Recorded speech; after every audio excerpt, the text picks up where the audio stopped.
Kabanata 321. Charlotte, Charlotte, sigaw ni Michael mula sa labas ng ward. Okay ka lang ba? Huminto siya sandali bago muling nagsalita. Zachary knocked. Hindi ko nahahayaang saktan mo pa siya. Mr. Brown, mangyaring tumahimik. Ito ay isang ospital. Saway ni Reyna. Tinawagan ako ni Mrs. Berry at sinabi sa akin na nawawala ang mga bata. Galit na bulalas ni Michael. Ginawa bang kinidnap sila ni Zachary? 3 taong gulang pa lang sila.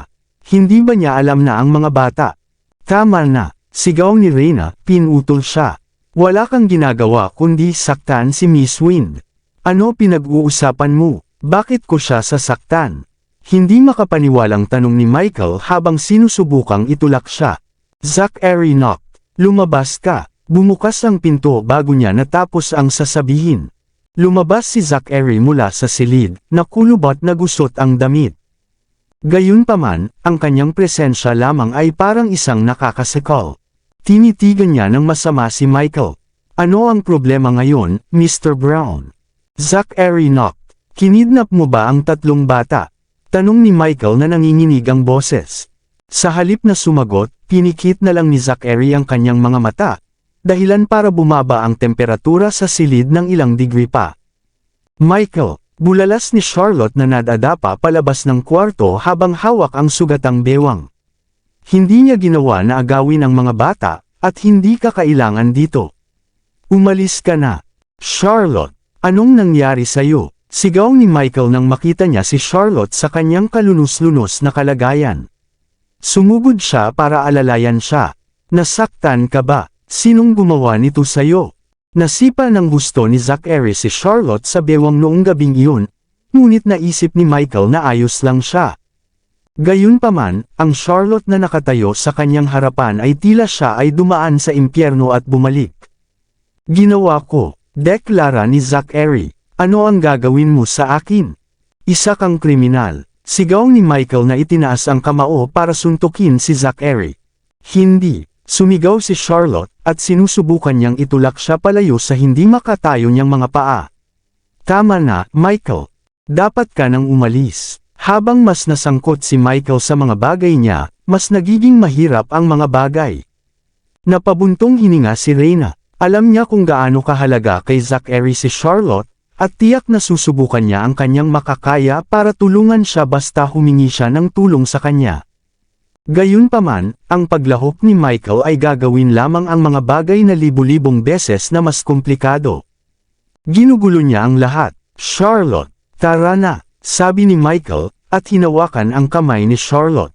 Hindi ka makakalabas dito ng buhay, sambit ni Zachary. Nang walang babala, inabot niya at hinawakan ang leeg ni Michael. Mayroon kang death wish, hindi ba, Michael Brown?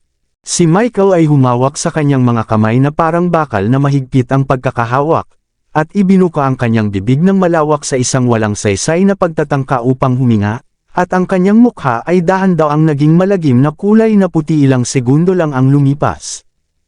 Hindi, sumigaw si Charlotte, at humalukip-kap para hilahin si Zachary paatros, para lang itapon siya sa gilid halos. Bumagsak siya sa lupa at sumirit sa sakit. Sumugod si Reyna para tulungan siyang tumayo habang si Ben ay sumigaw, Mr. Knocked. Huminahon ka. Tumahimik ka. Sigaw ni Zachary na tuluyang nawalan na ng kontrol.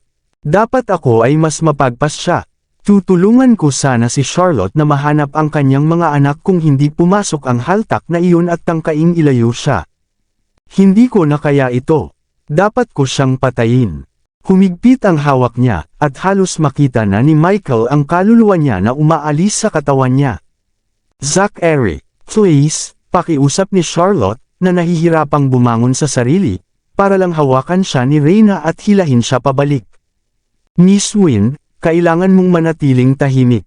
Mapapatay mo lang si Mr. Brown kapag sinubukan mong makialam.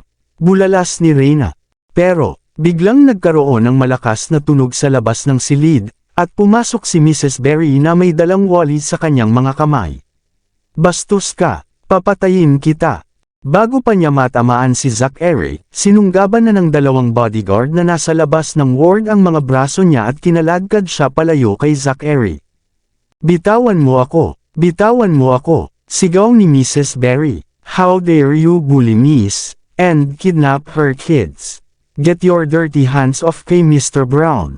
Siya ay sumigaw ng walang babala at inihagis ang walis patungo sa ulo ni Zachary.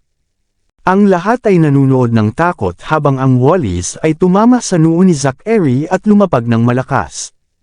Nanlaki ang mga mata ni Charlotte habang pabalik-balik ang tingin sa pagitan ni Zachary at ng walis, at ang kanyang puso ay malakas na kumakabog sa kanyang dibdib. Tapos na ako para, tapos na, patay na ako, napakasakit ngunit nakaka-insultong pag-atake.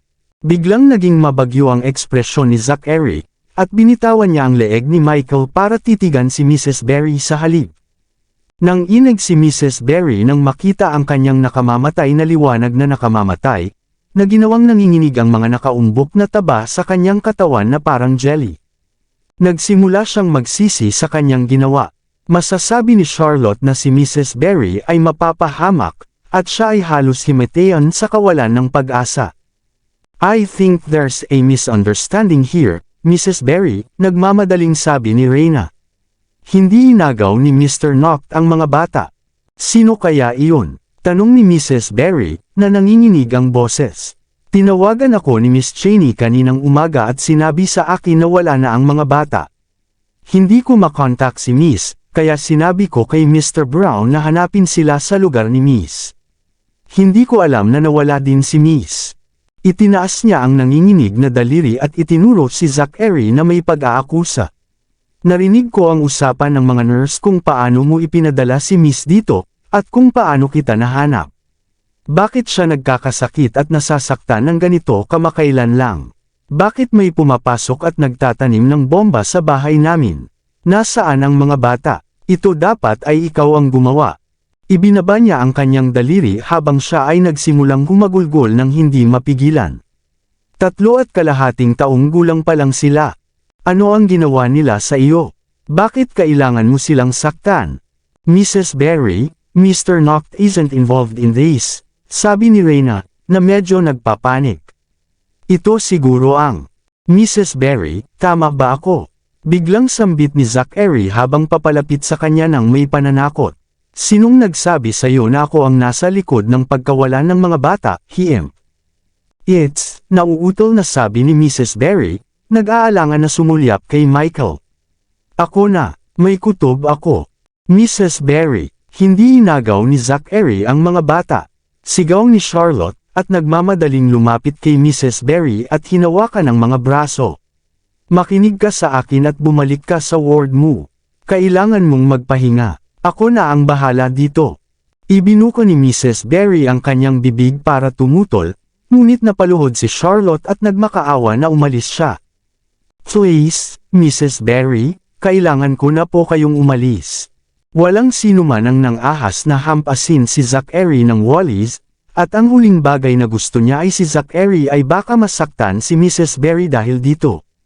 Si Mrs. Berry ay magkakaproblema kay Zachary at magdusa sa kanya para dito kung siya ay nanatili pa. Pero ikaw, sabi ni Mrs. Berry, na napabuntong hininga na lamang siya sa gulat ng matabunan siya ng napakalaking anino ng katawan ni Zachary. Sumugod si Charlotte at itinapon ang sarili sa pagitan ni Zachary at Mrs. Berry. Huwag mo siyang hawakan o saktan siya, siya ay kapamilya ko. Patayin mo ako kung gusto mo. Ha, napabuntong hininga si Zachary habang nakangiting tumango. Hindi ako mananakit ng matatanda o bata, kaya ikaw ang magdurusa nito sa aking galit. Natarante si Mrs. Berry at itinulak si Charlotte sa likod niya. Huwag mo siyang hawakan. I dare you to beat me up. Napabuntong hininga na lang si Zachary at sumenya sa mga bodyguards na kinaladkad si Mrs. Berry. Tulong, may nambubugbog sa akin. Takot na takot si Mrs. Berry sa nangyari. Lumapit ang isa sa mga bodyguard at tinakpan ng kamay ang bibig niya. Mrs. Berry, tawag ni Charlotte, nag-aalala na baka masaktan siya. Huwag kang mag-alala, Miss Wind, bulong ni Reyna. Hindi siya sasaktan ni Mr. Knock. Pero, bago pa matapos ni Charlotte ang kanyang pangungusap, marahas na hinawakan ni Zachary ang kanyang baba at pinilipot ang kanyang leeg sa paligid para harapin siya. Mapanganib na kumikislap ang kanyang mga mata habang nagtanong, "Ako ba ay isang uri ng nahatulang kriminal, ha? Anong ibig mong sabihin?" Takot na tanong ni Charlotte. "Hindi ko naisip na ikaw ang isa." "Ben!" Sigaw ni Zachary, hindi pinansin ang pagtatangka niyang ipaliwanag ang kanyang sarili. "Kunin ang 3 maliit na mga bastos ngayon." "Oo," sabi ni Ben, at sinulyapan si Charlotte bago nagmamadaling lumabas ng silid. "Huwag," pagsusumamo ni Charlotte, na humarap para pigilan si Ben.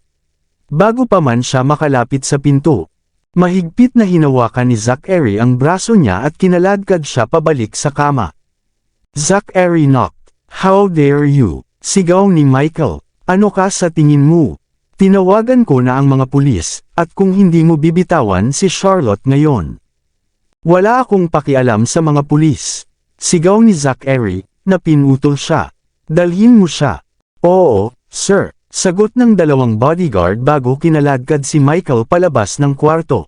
Sumigaw si Michael at nagpupumigla sa buong paraan palabas, at isang mausisa na pulutong ang nabuo sa pamamagitan ng nakarating siya sa pinto. Gayunpaman, sa sandaling lumabas siya mula sa ward, napaatras sila sa takot ng pagkuha ng kanilang mga sarili na makaladkad sa away. Samantala, halos inihagis ni Zachary si Charlotte sa kama, na nagpangiwi sa kanyang nasugatang baywang sa masakit na protesta. "Manahimik ka kung ayaw mong mamatay." Sigaw niya, na nakatingin sa kanya na para bang mga estranghero sila. "Huwag kang ganito, Zachary," mahinang sabi ni Charlotte, na nanginginig ang noo sa pawis. "Si Michael ay may mga pag-aalinlangan, ngunit palagi akong naniniwala sa iyo." "Oh, talaga?" tanong ni Zachary, at malamig na ngumisi. "Akala mo ba talaga na kinidnap ko ang mga anak mo?" "Hindi, ako. I can't just sit around and be accused of something I never do," sabi ni Zachary habang nakaupo sa sofa at matikas na ilagay ang isang binti sa kabila. "So sa tingin mo isa akong kriminal? I'll act like one then." "Hindi," humihikbi si Charlotte, at napakamot ng ulo. "Pakiusap. Bakit hindi ka tumahimik at mag-ipon ng kaunting lakas upang makiusap para sa buhay ng iyong mga anak mamaya?" Tumango si Zachary bago tumayo at lumabas ng ward.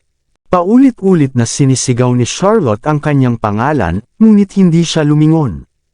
Pagkalabas niya ng pinto, isinara at nilock ng isang paramedic ang pinto mula sa labas. Napapikit si Charlotte sa pintuan at kinatok ito ng ilang beses, ngunit wala siyang natanggap na tugon. Nahulog siya sa lupa sa kawalan ng pag-asa. Dahil may sakit si Mrs. Berry at nawawala ang mga bata, na-stress na siya. Ang pagsabog ni Zachary ay ang huling dayami sa likod ng kamelyo. Tumanggi siyang isipin kung ano ang mangyayari kung mahahanap ni Zachary ang kanyang mga anak at mahuli sila. Biglang may kumatok sa pinto ng ilang beses. Bumukas ito makalipas ang ilang segundo upang ipakita si Reyna, na nagtutulak ng kariton na puno ng mga medikal na supply. "Dr. Langan," umiiyak na sabi ni Charlotte, hinihila ang coat ni Reyna. "Pakisabi kay Zachary na iwan na niya ang mga bata." "Hindi na kailangang gawin iyon," mahinahong sabi ni Reyna. "Sa katunayan, hindi ko iniisip na ito ay isang masamang bagay." "Ano?" natatarantang sabi ni Charlotte. "Bibihagan niya ang mga anak ko.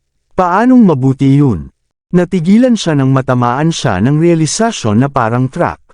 "Teka, kung nawawala ang mga bata, kailangan muna niyang hanapin sila kung gusto niya silang hulihin, di ba?"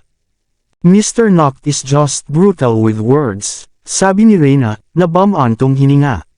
"Maaari lang niyang sabihin sa iyo na pupunta siya at hanapin ang iyong mga anak." "Talaga?" sabi ni Charlotte, hindi pa rin lubos na kumbinsido. "Ganyan ba talaga siya kabait? Nakita kanyang nakahiga sa sahig ng apartment mo kagabi na walang malay, at isinugod kanya sa ospital kaagad. Nanatili siya sa tabi mo buong gabi noong tulog ka. Hindi mo ba naaalala ang lahat ng iyon?" Tanong ni Reyna na medyo naiinis sa kakapalan ni Charlotte. Napatingin si Charlotte sa sofa sa blazer ni Zachary, ang eksklusibong baso ng alak ng pamilya Noct, at ang hindi natapos na mga pastry at prutas na nakalagay sa mesa. Naalala niya kung paano niya hinawakan ang kamay niya at kinausap siya ng mahinahong boses nang magising siya na sumisigaw at umiiyak para sa kanyang mga anak. Naalala niya kung paano siya nag-alinlangan sa halip na tahasan siyang tanggihan nang magmakaawa siya sa kanya na tulungan siya na hanapin ang kanyang mga anak, at kung paano siya nawala ng kontrol sa galit nang lumitaw si Michael nang wala saan. Siguro, baka lang. Mahal ka niya, Miss Wind, sabi ni Reyna sabay buntong hininga. Kahit ako ay nakikita ito. Siya ay mainitan ng ulo at matigas ang ulo, ngunit siya ay isang simpleng tao na may malinis na puso. Hindi magiging ganito ang mga bagay kung tretuhin mo siya na may parehong dalisay na intensyon. Tumango si Charlotte nang walang gana. Walang hanggang utang na loob ko sa kanya kung iiwan niya ang pamilya ko at tutulungan akong mahanap ang mga anak ko. Sigurado akong mahahanap sila ni Ben sa lalong madaling panahon, sabi ni Reyna habang kumukuha siya ng ilang benda mula sa cart na tinulak niya papasok. Mangyari na humiga, Miss Wind. Kailangan kong palitan ang iyong mga benda. Kailangan ka ng iyong pamilya, kaya dapat mong gawin ang sinasabi ko at maglaan ng oras para makabawi. Salamat, sabi ni Charlotte, at masunarang umakyat sa kama.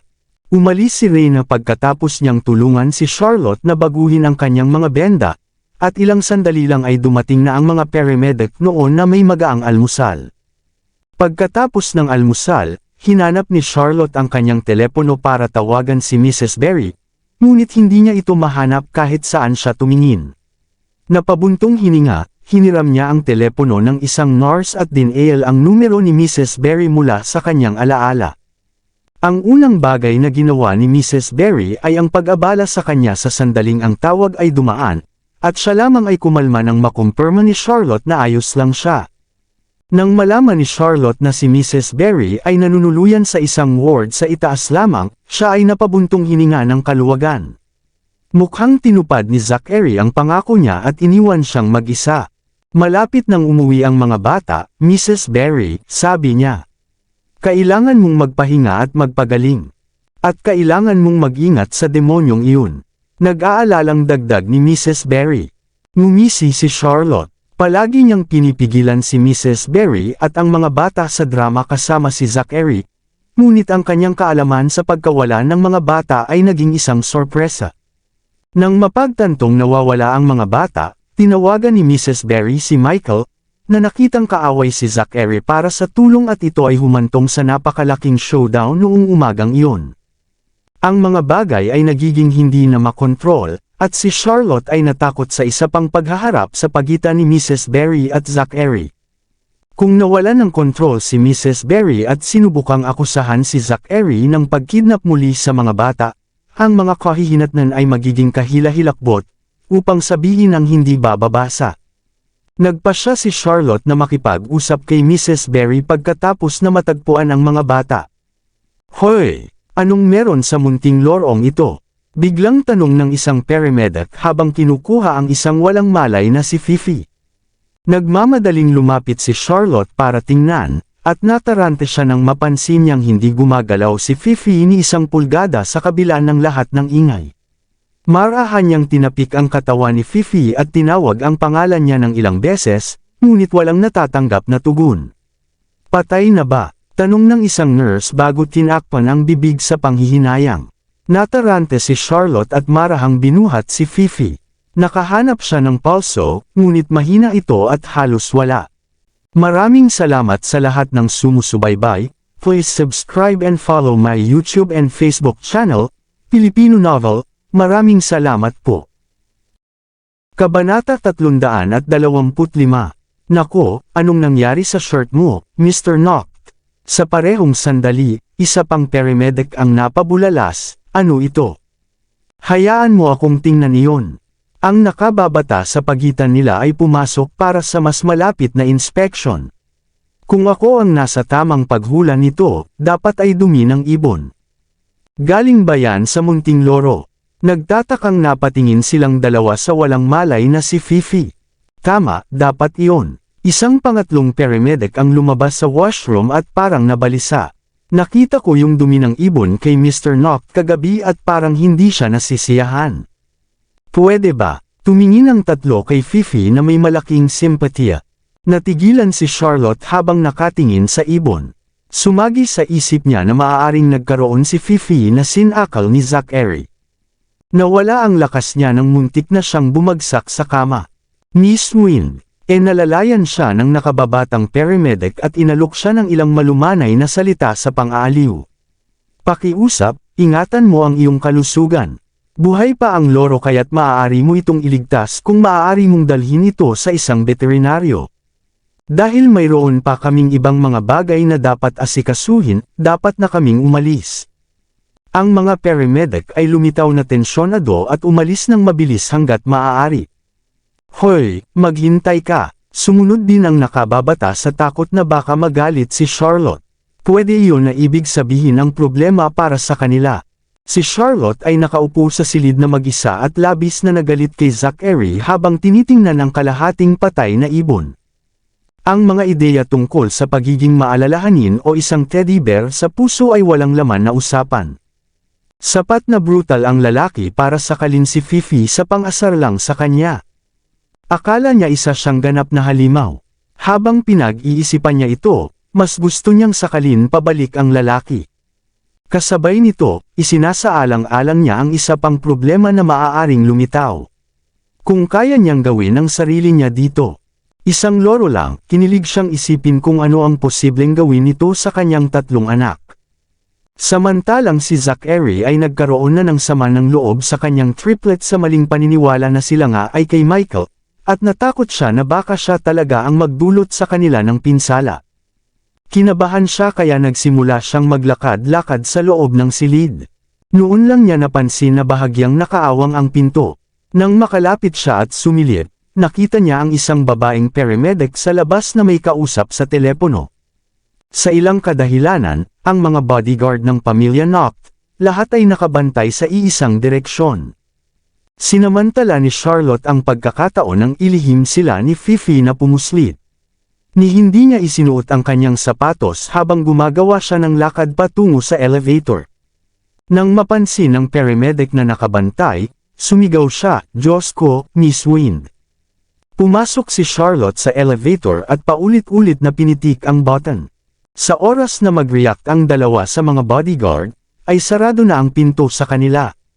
Napabuntong hininga siya at napalunok ng husto, ang kanyang mga mata ay nais na palitan ng mga numero, na umaasang magagawa niya ito para palayain ang sarili sa pagkakahawak ni Zachary.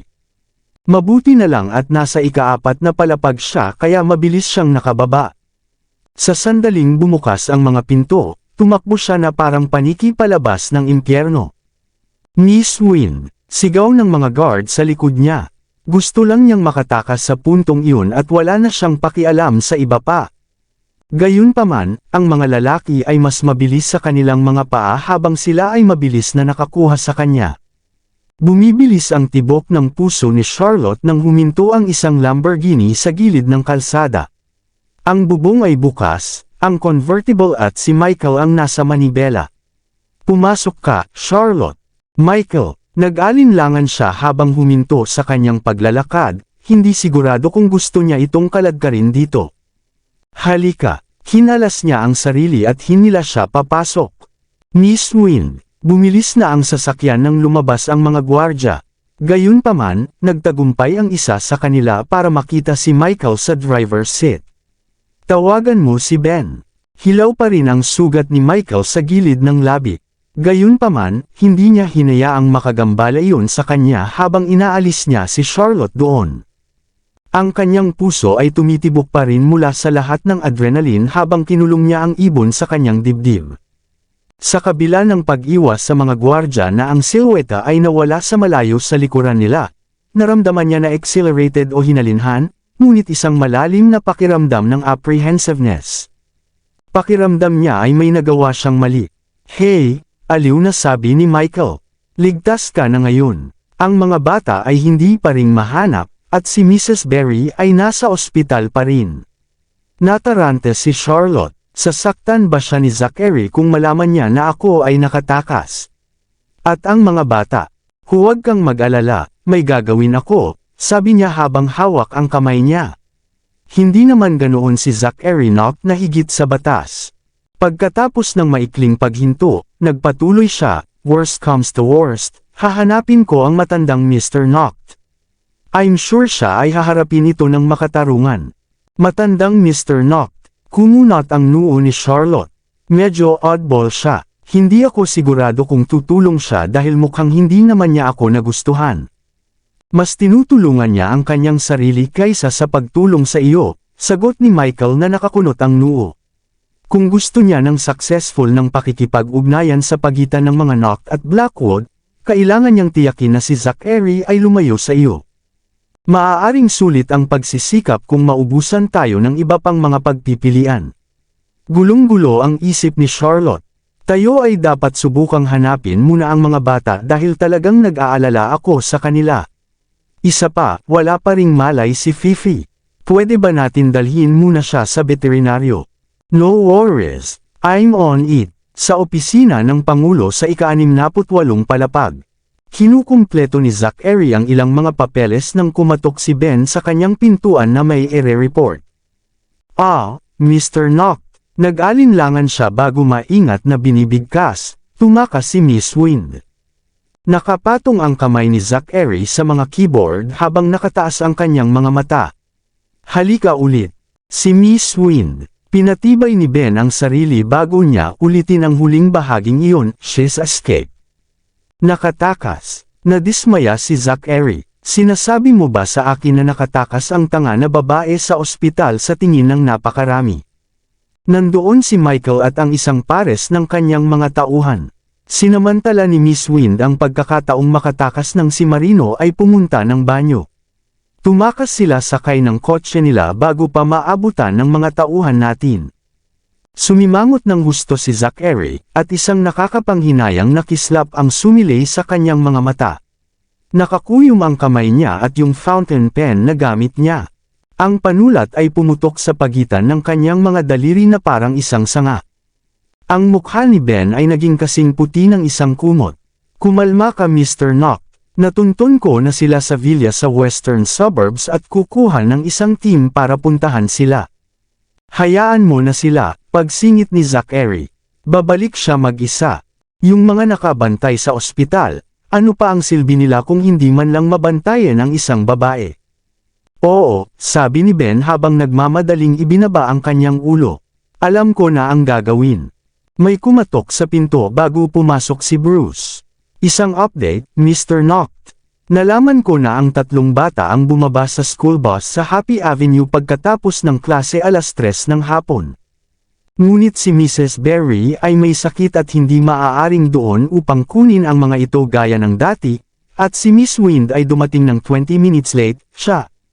Binuksan ni Zachary ang file habang ang kanyang mga mata ay nahulog sa larawan ng 3 bata. Ang kaibig-ibig na trio ay may magagandang katangian at nagniningning na mga ngiti. Ang maningning nilang mga mata ay nakikipag-usap at kumikinang sa buhay.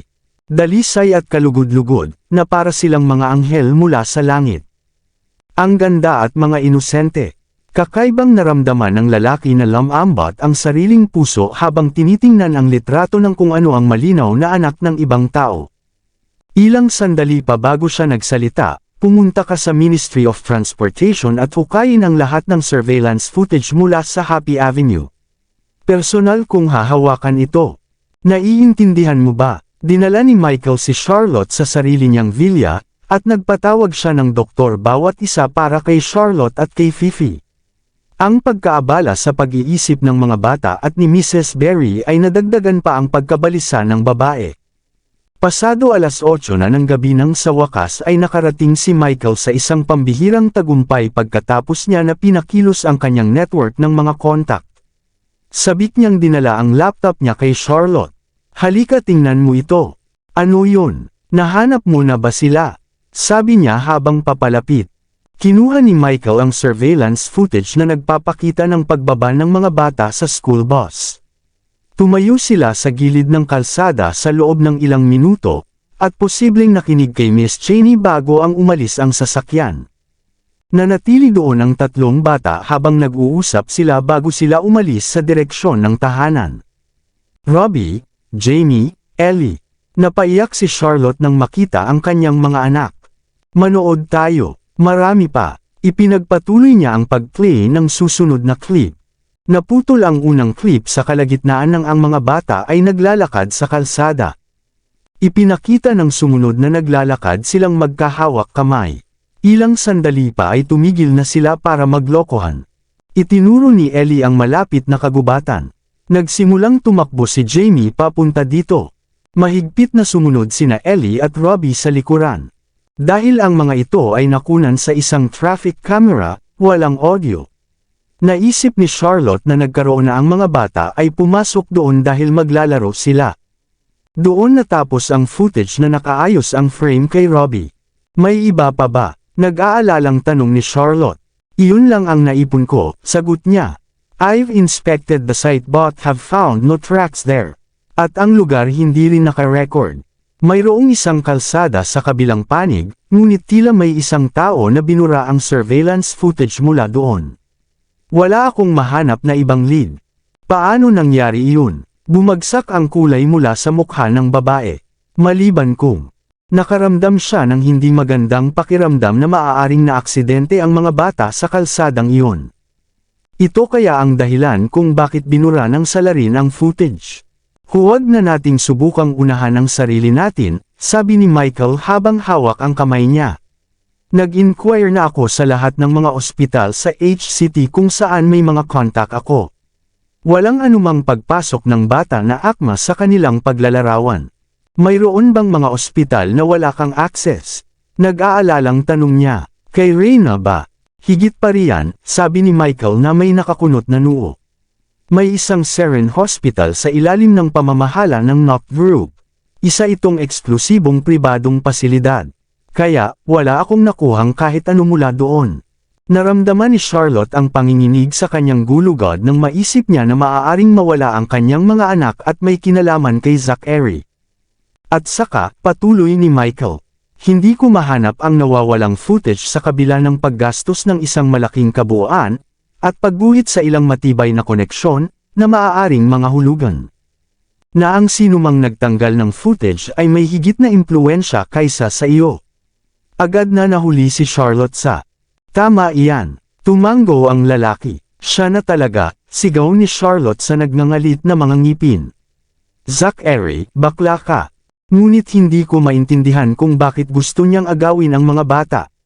Naguguluhan si Michael, alam ba niya tungkol sa kanilang mga magulang? I don't know, naiinis na sagot ng babae. Hindi ako mag-aalala kung gagawin niya iyon. Kung alam niya, baka, sa pinakamasama, gusto niyang bumalik sila sa kanya. Sa kabaligtaran, sila ay nasa mas malaking panganib kung hindi niya ginawa. Bakit niya sinubukang saktan sila?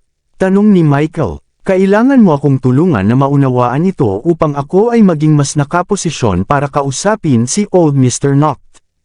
Nagkamali si Zachary, tumingin sa kanya si Charlotte na nahihiya, na sila ay sa iyo. Ano? Ang lalaki ay lubos na namangha at tumagal ng ilang sandali upang makabawi. No wonder he's so hostile sa tuwing magkukrus ang landas namin. Kumikilos siya na parang gusto niya akong patayin. I'm so sorry, Michael, for dragging you into this sa gulo na ito, sabi ni Charlotte sa pagsisisi. Hindi, tama ang ginawa mo. Pagkatapos ay naglaan si Michael ng oras upang suriin ito ng kritikal. Bagaman makatwiran para sa kanya na magalit sa isang bagay na tulad nito, ang isang makatuwirang tao ay hindi sasaktan ka dahil sa selos, lalong hindi lumabas at kidnapin ang iyong mga anak. Ang kanyang mga aksyon ay nagpapatunay na siya ay marahas at paranoid sa sukdulan. Mabuti ang ginawa mong inilayo ang iyong mga anak at ang iyong sarili sa kanya. Hindi ko intensyon na gamitin ka bilang isang kalasag, paliwanag ni Charlotte. Pinagdiinan niya tuloy nang siya nalaman ang tungkol sa pagkakaroon ng mga bata. Nagkataon lang na nagpakita kayo ni Mr. Brown sa kanyang lugar at humantong sa kanya sa maling conclusion tungkol sa iyo. Wala akong choice kundi sumabay sa agos noon, pero pinilit ko talagang dumistansya para hindi ka madamay. Sa hindi inaasahang pagkakataon, nagkaroon ng hindi pagkakaunawaan, at lalo lamang lumalim mula noon, kaya't nagbigay ito sa iyo ng pagkabalisa sa bawat oras. Sorry, ako talaga. It doesn't matter, walang pakialam na sagot ni Michael. Wala na siyang magagawa maliban sa paghampas sa akin sa mukha. Gayunpaman, wala kang katapusan na problema mula nang makihalubilo ka sa lalaking iyon. Ito ay magiging mas mabuti kung umiwas ka sa kanya. Gusto ko sana, pero ano ang gagawin ko ngayon? Bahagyang natarante si Charlotte. Sa tingin mo ba ay sasaktan niya ang mga bata? Subukan mo munang kumalma. Tatawagan ko kaagad ang matandang Mr. Noct, sabi ni Michael nang makatayo siya. Stay home and rest up. Tatawag ako kapag may balita ako. Sasama ako sa iyo. Hinila siya ni Charlotte. Hindi ako mapakali hanggat hindi ko nakikita ang aking mga anak. Sige, hinawakan siya nito ng mahigpit. Maglagay ka ng extrang layer. Hihintayin kita sa labas. Okay, sakay ng Rolls-Royce Phantom. Nakakunot ang noo ni Zachary habang tinitingnan ang clip sa kanyang tablet. Nakuha niya sa kanyang mga kamay sa security footage ang tatlong bata sa unahan ni Michael. Bukod dito, nalaman niyang naospital ang isa sa mga bata matapos mabundol ng kotse ng matandang Mr. Noct. Si Zachary ang nagbigay ng mga tagubili na burahin ang huling clip, kaya naman hindi ni Michael ma-access ito. Naglalakad na ngayon si Zachary patungo sa Seren Hospital. Hindi ko inaasahan na ang bata na nasangkot sa aksidente ay kay Miss Wind, sabi ni Ben na maingat. Kung malalaman niya ang katotohanan, natatakot ako na baka marami pang hindi pagkakaunawaan. As if she hasn't enough of those already, malamig na sabi ni Zachary. All things consider, at hindi magkakaroon ng malaking pagkakaiba. Ang mahalaga ay mapanatili ang pagkakakilanlan ng mga bata kay Lolo. Naiintindihan. Ngayon lang napagtanto ni Ben ang lalim ng nararamdaman ni Zachary para kay Charlotte. Malamang pinili ni Zachary na magtago ng mga bagay mula sa matandang patriarch upang mapanatili ang posibilidad ng isang hinaharap sa pagitan ni Charlotte at ng kanyang sarili na magkasama. Ito ang impormasyong ipinadala mula sa ospital, Mr. Noct. Ipinasa niya ang ulat ng ospital tungkol kina Jamie at Ellie bago niya binigyan ng pangkalahatang ideya si Zachary. Ang tinamaan ay si Jameson, ang pangalawa sa bunso. Nagkaroon siya ng banayad na concussion, at isang bali sa kanyang kaliwang bukong-bukong, at maraming gasgas. Naka-recover na siya at nagkamalay ngayong umaga. Ang bunso ay si Elisa, namamaga ang kanyang tonsil, marahil sa lahat ng pag-iyak nang makita niya na nasaktan ang kanyang kuya. Bumaba ang lagnat niya ng magdamag. Ang panganay na lalaki, si Robinson ay magaling. Ipinagpatuloy niya, pagkatapos ng insidente, pinangangasiwaan mismo ng matandang Mr. Noct ang mga bagay sa ospital, at hating gabi lang umalis. Bandang alas 8 siya kaninang umaga at nanatili pa siya sa paligid para mapanatili ang mga bata sa kanyang kumpanya. Sa ospital, nagising na si Jamie. Samandal siya sa kama habang pinapakain siya ng nurse ng nutritional oatmeal. Nandoon din sina Robbie at Ellie na nakikisalo sa pagkain. Gumagamit si Robbie ng napkin para panasan ang mga labi ni Jamie paminsan-minsan. Kamusta ang pakiramdam mo, Jamie? Masakit ba? Medyo, pero ayos lang. Hinigpitan ni Jamie ang kamao at binaluktot ang braso. Ang mga tunay na martial artist ay maaaring tumagal ng isang pambubugbog. Ibaba mo yung braso mo. It is still all wrapped up, utos ni Robbie with the authority of an kuya. Tama, Jamie, hindi ka pa magaling, kaya kailangan mong mag-ingat. Napakunot ang noo ni Ellie habang siya rin ay nakapasok sa akto ng pagdidisiplina kay Jamie. Sige, nakapout na sagot ni Jamie habang patuloy sa pagkain. Lumingon siya sa batang nurse. Ang cute mo talaga, miss. May boyfriend ka na ba? Ay nako, hindi napigilan ng dalaga ang sarili na malungkot. Wala pa. Pupunta ka ba at may ipakilala sa akin? Ano ang tingin mo sa akin? Sumasayaw ang mga kilay ni Jamie habang nakangiti ng nakakaloko. Hahaha, medyo nakikiliti ang nurse, gayon din ang ilang mga doktor na nasa paligid din. Anong nakakatuwa? Ang boses ng matandang Mr. Noct ay sinabayan ng tunog ng kanyang sakle at yabag. Tinulungan siya ni Spencer. Nakatayo sa likuran nila ang medical superintendent, 2 pediatrician, at ilang bodyguard. "Hello, Lolo Noct," nagbatian sina Robbie at Ellie. "Ito ba ang lolo na nagpatamba sa akin?" Itinagilad ni Jamie ang kanyang ulo para suriing mabuti ang matandang Mr. Noct. "Ikaw ay mukhang mabait, hindi tulad ng masamang tao." "Hahaha," tawa ng tawa ang matanda. "Of course I'm not. Kung hindi, hindi kita bibisitahin." "Oh, kung gayon sa palagay ko ay hindi mo sinasadya." Dinilaan ni Jamie ang mga oats sa gilid ng kanyang labi habang siya ay sinuri ng may taimtim. "Parang mapapatawad na kita dahil dyan. Salamat sa pagiging mabait." Nakangiti ang matandang Ginoo habang nakatingin kay Jamie. Ang batang lalaki ay kahawig ng nakatatandang kapatid na si Robbie sa isang tingin, ngunit ang dalawa ay may ganap na magkaibang personalidad. Si Robbie ay katulad ni Zachary sa ugali, mahigpit at puno ng karunungan at katwiran. Para naman kay Jamie, mas katulad siya ng inosente at walang pakialam na si Zachary bago ang trahedya na sinapit ng Nocts. Or to be exact, siya ang batang hiniling ni Zachary na maging siya. Si Ellie ay parang isang halo, ang mas mabuting anghel ng kalikasan ni Zachary na nais pangalagaan ng matanda. Bagamat ang tatlong bata ay ibang-iba sa kani-kanilang natatanging merito, bawat isa sa kanila ay nag-apela sa kanya ng pantay-pantay sa kanilang sariling mga paraan. "You are welcome. Simula ngayon, pamilya na tayo." Nagpakitang mapagbigay si Jamie at inalok pa ang matandang lalaki ng isang hipon dumpling. "Mas maganda ang magagandang bagay kapag ibinahagi. Para sa iyo ito, Lolo." "Haha, salamat." Hindi pinansin ng matandang Mr. Noct ang mad-ulash na kamay ng bata habang tinatanggap niya ang dumpling. Nagmumuni-muni siya habang kumakain.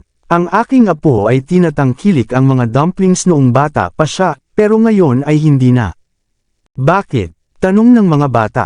"Wala lang." Ngumiti ang matanda habang sinusubukang ibahin ang usapan.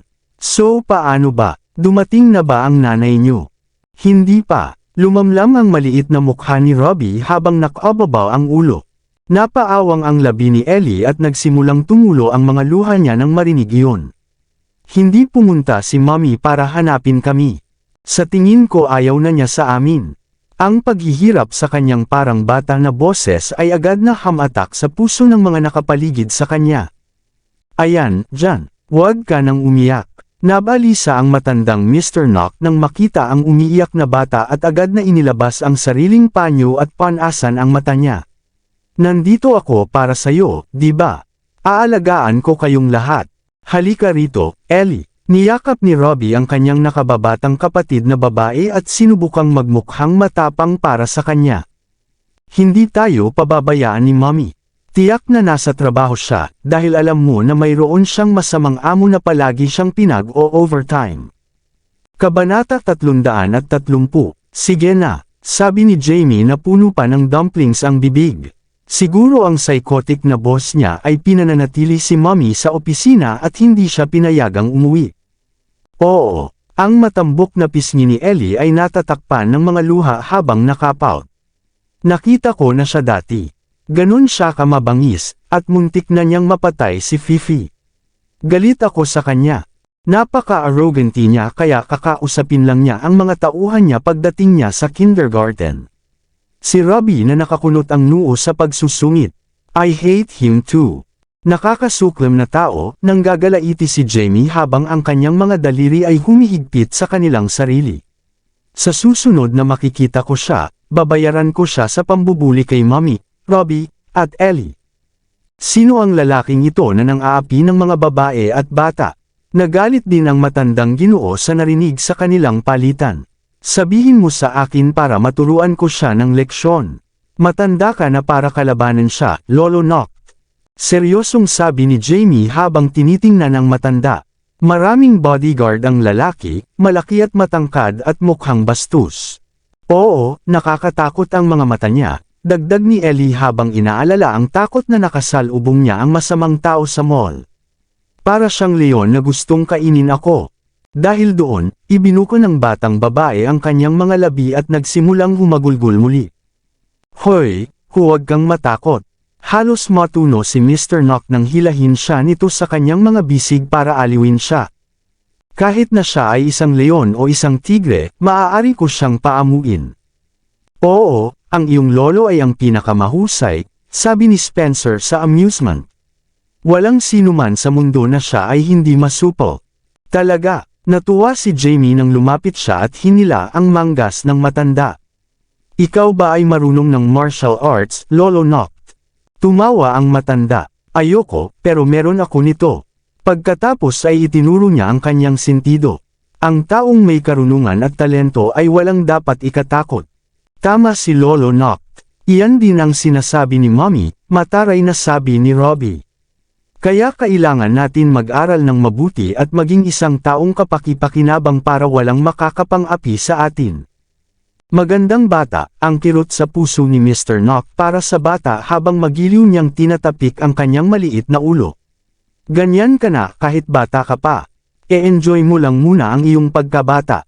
Ito ang mga salitang noon pa man niya gustong sabihin kay Zachary, ngunit hindi siya nagkaroon ng pagkakataon. Ngayon ay sinasabi niya ang mga ito kay Robbie na may parehong damdamin. Siya ay tahimik na gumawa ng isang desisyon at pagkatapos, nagpa siya na ipahayag ito.